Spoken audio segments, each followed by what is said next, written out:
Buenas tardes, continuamos esta primera jornada en Marbella Home Meeting, con los siguientes invitados. Es un placer recibir a Pedro Ayora y Ana Salinero, directores creativos y CEOs de Inhabit Architects. Bienvenidos. Muchas gracias. Muchas gracias por venir, por aceptar la invitación. Inhabit Architects es una empresa líder en el sector, ofreciendo un servicio integral llave en mano, abarcando arquitectura, interiorismo y decoración para proyectos residenciales y comerciales repartidos por todo el territorio nacional e internacional. Trabajan en 3 continentes.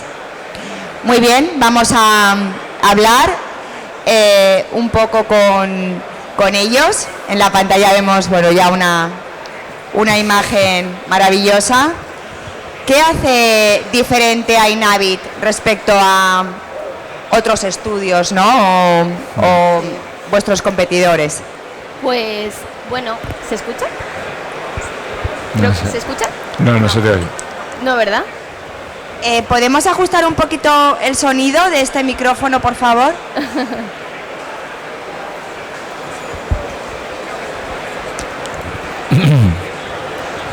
Cosas del directo. Ahora creo que sí, ¿no? Vale. Ahora sí. Ok. Pues, bueno, yo diría que principalmente lo que diferencia Inhabit de otros estudios es fundamentalmente el servicio integral, ¿no? O sea, de hecho, uno de los motivos fundacionales cuando Pedro y yo decidimos crear Inhabit fue precisamente el ofrecer un verdadero servicio integral, realmente un llave en mano, en el cual ofrecemos realmente desde la arquitectura, el interiorismo, la decoración, para de verdad asegurarnos de cerrar el proyecto en su conjunto. También un poco porque en base a nuestras experiencias anteriores veníamos viendo que muchos clientes no experimentaban un buen proceso, o sea, lo que se supone que, como puede ser la construcción de tu casa, debe ser algo emocionante y apasionante, se convertía en ocasiones en un proceso bastante frustrante y tedioso por el hecho de tener que lidiar con muchas partes, ¿no? Y por, pues el tener que estar atento a muchos frentes cuando realmente a lo mejor tú tampoco entiendes de ello. Entonces, sí que vimos muy interesante ese hecho de poder abarcar todo y poder ofrecer un verdadero servicio en el cual nosotros tuviésemos un control absoluto de todo el proceso. Eso, digamos, con respecto al cliente, y desde el punto de vista interno en el estudio, lo que también consideramos importante es que un mismo equipo de trabajo trabaje en ese proyecto de principio a fin. Por tanto, sea partícipe y sea conocedor del proyecto en toda su vida, desde el inicio hasta el final. No como, por ejemplo, pues en otros muchos se diferencia o se organiza más como en una manera más departamental, con lo que al final un equipo siempre hace la misma parte de un proyecto. En este caso nosotros entendemos que para tener un mayor control, alguien es como que lo coges, lo desarrollas y lo dejas, ¿no? Entonces, bueno, yo creo que a grandes rasgos eso es algo bastante diferenciador. Sí. Nosotros desde el principio vimos que aquí comúnmente el cliente al final se acaba como teniendo que enfrentar, por un lado al arquitecto, por otro lado al diseñador de interiores, si hay un decorador o si hay un paisajista. Al final el proyecto termina en una lucha de egos. Además, no siempre los criterios coinciden. Exacto. Y el motivo fundacional era ese, simplemente, o sea, es hacerle la vida más fácil al cliente, que se convierta en un proceso divertido y donde además el proyecto, desde nuestro punto de vista, gana muchísimo en calidad cuando el mismo equipo creativo está inmerso en él desde el principio hasta el final. Sí. Por eso hemos empezado con esta imagen, porque resume, esta es una de las viviendas que hemos terminado con esta filosofía y resume muy bien eso, ¿no?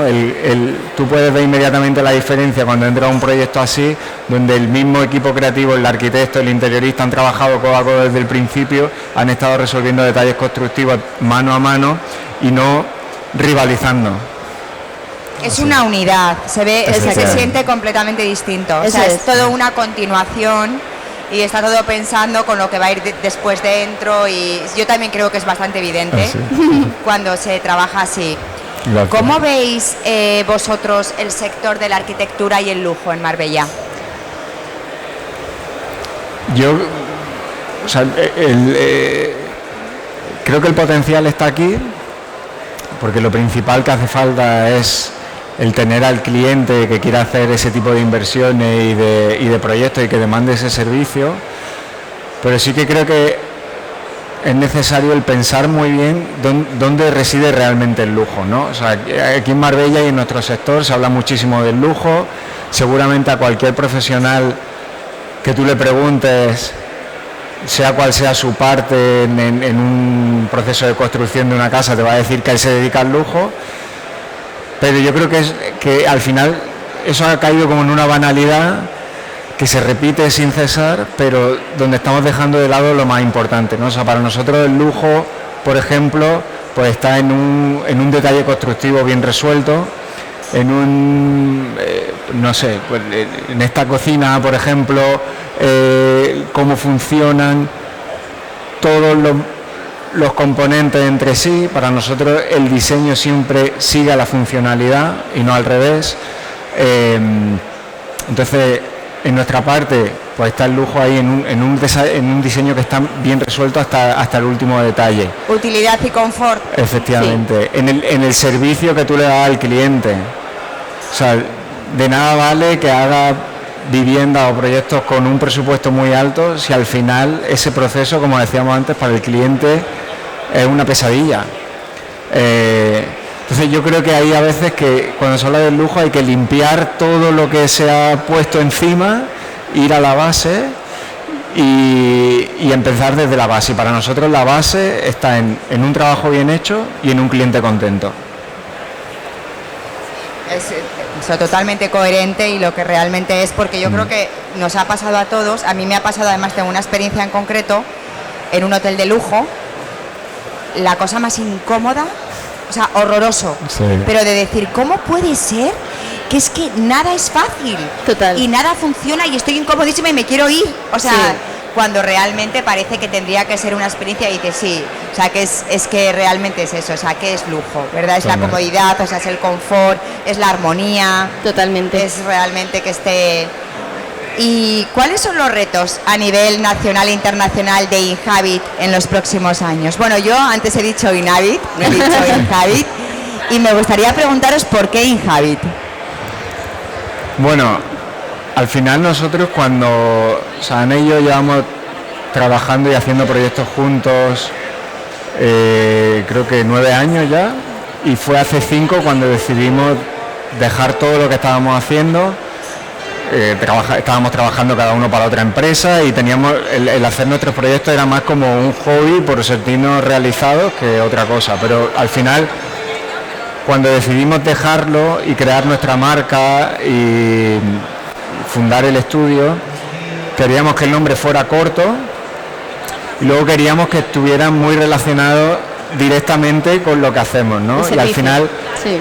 Inhabit en inglés, que significa vivir y habitar, pero tiene una connotación, al contrario que a lo mejor live, que es de adueñarse de un espacio, ¿no? Y nosotros, por ejemplo, eso es algo que nos gusta mucho, o sea, no, a la hora de no sé, pues crear distribuciones, que es lo primero cuando nos enfrentamos a un proyecto. Nunca partimos de los típicos estándares preconcebidos, ¿no? Siempre nos gusta darle una vuelta de tuerca a todo, decir, oye, a lo mejor resulta que el baño está mejor donde ahora mismo está el salón, y hacer ese tipo de cosas, ¿no? Entonces nunca nos hemos guiado por las normas que había hasta ahora y queríamos que eso de alguna forma se trasladara al nombre. La diferencia entre vivir y habitar un espacio. Exacto. Ahora sí, podemos retomar cuáles son vuestros retos a nivel nacional e internacional para los próximos años. Sí, bueno, pues nosotros realmente desde que fundamos el estudio siempre nos marcamos como un poco el objetivo y tuvimos muy presente el hecho de que queríamos tener bastante presencia fuera, no solo fuera de Marbella, sino fuera de España. Era algo que bueno, que siempre nos había resultado muy interesante y como que nos lo pusimos muy en ruta, ¿no? Hasta la fecha podemos decir que lo hemos cumplido, hemos realizado proyectos en otros países, como puede ser en Brasil, en Arabia Saudí, en Cuba, en fin, la experiencia ha sido muy positiva. Y bueno, a lo largo de este tiempo y de este recorrido, sí que nuestra sensación a día de hoy es que bueno, la misión de Pedro y mía como fundadores del estudio no es otra que la de querer llevar esa experiencia Inhabit allá donde haya un cliente que quiera experimentarla. Entonces, bueno, independientemente de dónde está, pues allí iremos, siempre y cuando evidentemente esa persona no quiera experimentarlo y quiera tener esa experiencia Inhabit. Y bueno, ahora tenemos como el foco puesto en algunas localizaciones premium, como pueden ser, bueno, pues Miami, Dubái, Abu Dhabi, etcétera. Estamos ya moviendo algunos hilos para efectivamente buscar a nuestro cliente ahí. Qué bien. Sí. ¿Qué papel creéis que puede jugar la IA en vuestro sector en los próximos años? O sea, en los próximos años no lo sabemos. Creo que es una tecnología que, aparte de ser muy nueva, está en constante evolución. Sí. Pero sí que es verdad que las aplicaciones que nosotros vemos que tiene prácticamente la práctica hoy en día, a nosotros, por ejemplo, para el tipo de proyectos que hacemos no nos resultan de utilidad. O sea, por ponerte un ejemplo, ahora mismo en nuestro sector, sobre todo cuando se habla de inteligencia artificial, principalmente se habla de... hay dos aplicaciones, una que te genera distribuciones automáticamente y otra que te genera visualizaciones En 3D. en 3D. Entonces lo que nosotros hemos visto es que si yo estoy vendiendo que hago un servicio hecho a medida, que es donde hablábamos antes que reside el lujo, ¿qué sentido tiene que utilice al final un sistema que me genera esa Es paramétrico, ¿no? Sí, esa distribución de forma automática, ¿no? Entonces, para nosotros las distribuciones, por ejemplo, tienen que estar muy pensadas en función de cada cliente, de sus costumbres, de sus necesidades, de lo que va buscando con el proyecto, de si es un proyecto para él, de si es un proyecto para vender. Entonces, en ese aspecto no le vemos una utilidad real. Y en el tema de las visualizaciones nos pasa algo parecido, porque vemos que las visualizaciones que te produce a día de hoy la inteligencia artificial disponible para ello están cargadas de inexactitudes, lo cual también va en contra del motivo por el que nosotros reproducimos nuestras imágenes en 3D. O sea, tú puedes ver una imagen en 3D de nuestro proyecto, cual sea, y luego ver la imagen real y no hay prácticamente diferencia entre ellas. Nosotros producimos las imágenes en 3D para que, punto número uno, le den una imagen al cliente lo más fidedigna posible de lo que está haciendo, y punto número dos, también a todo el equipo de construcción y de fabricación que va a estar involucrado en el proyecto, ¿no? Porque que ellos sepan realmente qué es lo que están fabricando y que puedan tener ese reflejo. O sea, creemos que es algo que en los años atrás se ha utilizado como una herramienta de marketing, pero para nosotros es una herramienta de trabajo real. Y por ahí creemos que a día de hoy, por lo menos, la inteligencia artificial puede servirte para una primera aproximación de lo que se busca en un proyecto, pero no creo que se pueda considerar en nuestro sector todavía una herramienta real de trabajo. Por lo menos consolidada, ¿no? Sí. O sea, sí. Sí, yo la he experimentado un poco también en otros, sobre todo en este año en Mallorca y en Ibiza, se habló mucho de la inteligencia artificial, pero bueno, cada uno, claro, va sí. con eso, tiene sus procesos, su forma de trabajar, sí es... Creo que creo que está todavía por descubrir la forma en la que puede realmente revolucionar nuestro sector. Ajá. Creo que de primera se ha ido a lo más simple. Evidentemente.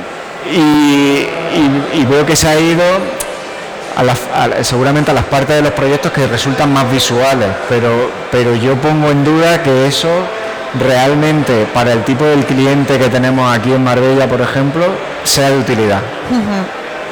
Sí, lo entiendo perfectamente.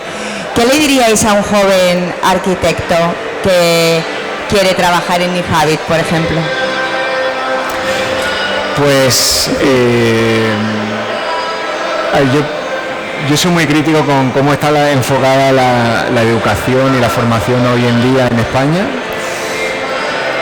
Y esto nosotros, por ejemplo, lo vemos en cada proceso de selección que abrimos para un nuevo puesto dentro del equipo. La gente lleva cada vez más y más y más como sobreformada, pero sin experiencia real de campo, ¿no? Sin lo que dicen los americanos de skin in the game. O sea, te llegan perfiles de personas que tienen una carrera o 2 carreras y un máster y han estado y no sé cuántos cursos, y le dices, vale, pero realmente ¿cuánto tiempo has trabajado? No, tengo 28, 29, 30 años y no han empezado a trabajar. Entonces, yo, por ejemplo, si lo traslado yo soy arquitecto, ¿no? Si lo traslado a mi profesión, en su momento recuerdo que el plan Bolonia fue muy criticado, ¿no? Que el plan Bolonia básicamente dividía lo que antiguamente era la carrera de arquitectura en 2 etapas.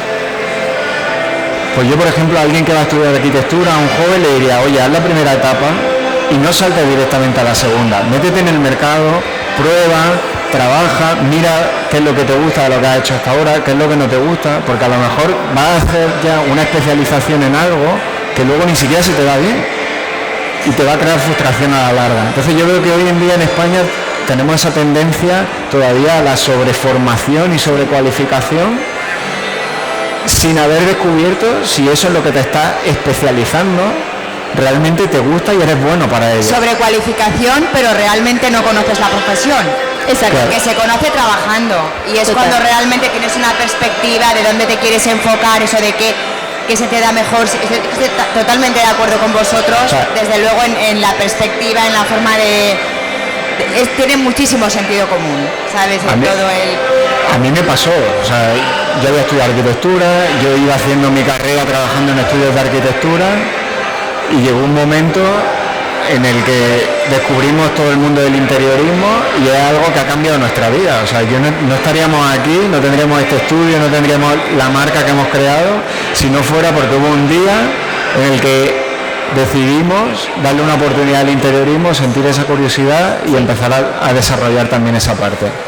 Pues yo creo que eso muchas veces son reflexiones que veo que los jóvenes de hoy en día no hacen.